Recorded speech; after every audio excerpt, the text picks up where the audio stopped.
Before we start looking at categorical arguments, I want to go over some preliminary material about sets. Categorical logic as we understand it today actually combines some 19th century thinking about sets with a much older analysis of categorical language, which goes back to Aristotle. Logic textbooks don't usually address this topic explicitly, but I found it helpful for students to have some knowledge of this terminology and at least a basic understanding of certain operations on sets. A set is a collection of objects, like a set of dishes. But it doesn't have to be a collection of related things. A set can be any collection.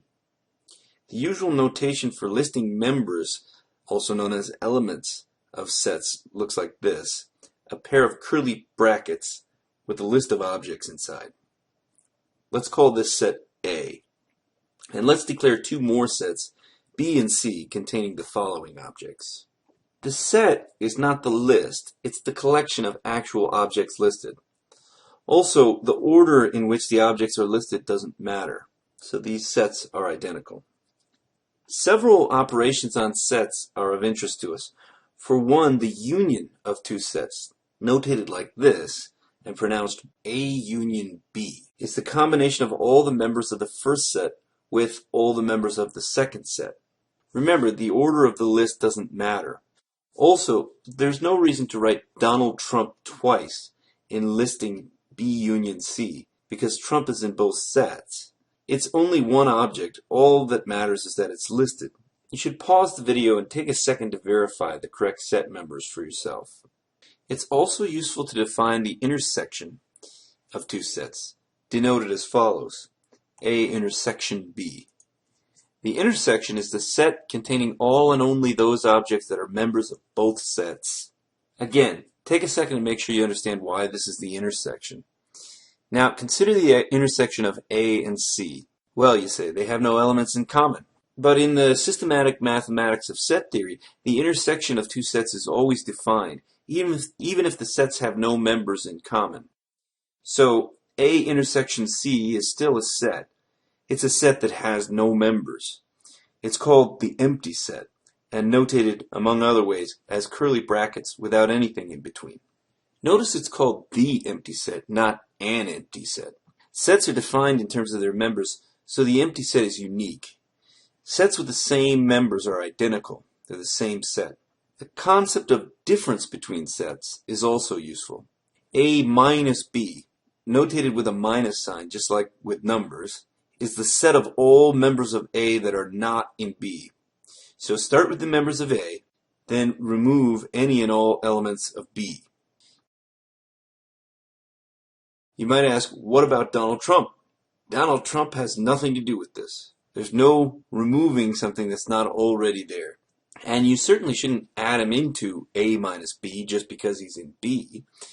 Only elements of A can be in A minus B from the get-go. Notice that A minus B and B minus A will typically be different sets, although that's not guaranteed to be true in every case. The complement of a set is another notion of interest. The complement of A, often notated this way, is intuitively the set consisting of everything that's not in A. Now there's a potential for some technical difficulties that we needn't go into if we don't specify what counts as everything. Besides, we can't list the elements of A complement if it's almost everything in the universe. So when dealing with sets and their complements, the notion of a universe of discourse or a universal set often comes into play. It's the specification of a background set constituting what counts as everything. Anything that can be a member of a set needs to be included, and there could be elements within the universe of discourse that are not members of any of the sets. For example, we could declare the universe of discourse as follows. Now the complement of A is a set whose members we can list. Notice this provides another way to think of the difference between sets. A intersection B complement contains the objects that are in A and also in B complement, which is the same as the members of A that are not also in B, A minus B. Let's look at a relationship between sets. When one set contains another set, we say that the latter is a subset of the former. Here's a notation for that statement.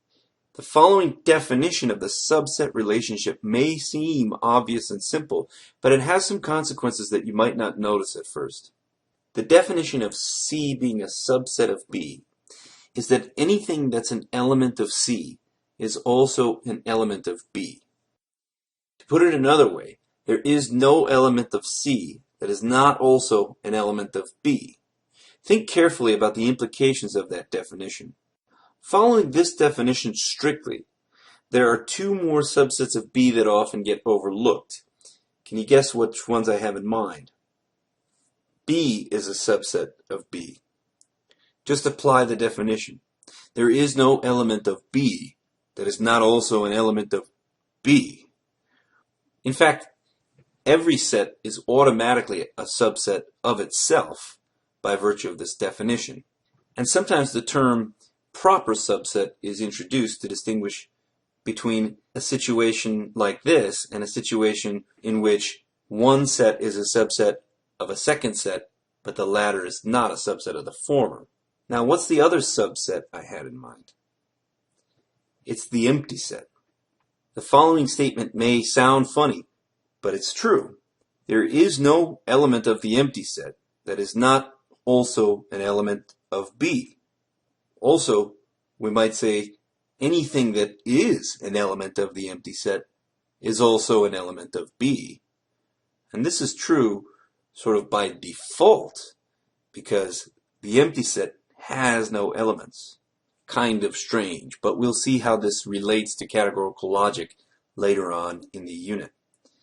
At this point, hopefully you have at least a partial understanding of these concepts and this terminology related to sets. It's very helpful to keep these ideas in mind when we look at categorical arguments, and the terminology will improve clarity as we advance through the rest of the unit.